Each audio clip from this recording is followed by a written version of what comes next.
Hi guys, in this video I'll be showing you on how to change song order in your Spotify playlist.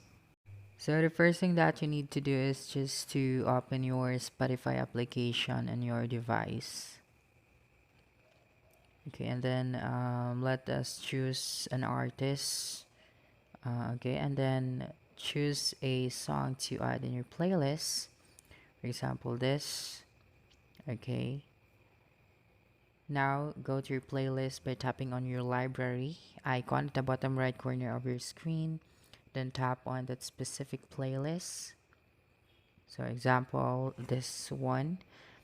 Then here, you can change the song order by clicking on this tree that's here. Okay, that one. And then tap on edit playlist. Okay, now you can see this three horizontal line at the right corner of your screen.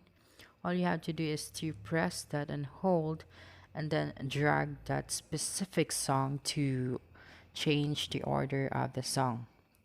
Okay, as you can see here. So that's it. You can arrange your song according to your taste and your wants. So that's how it works. So don't forget to subscribe to our YouTube channel for more video tutorials in the future. Bye bye.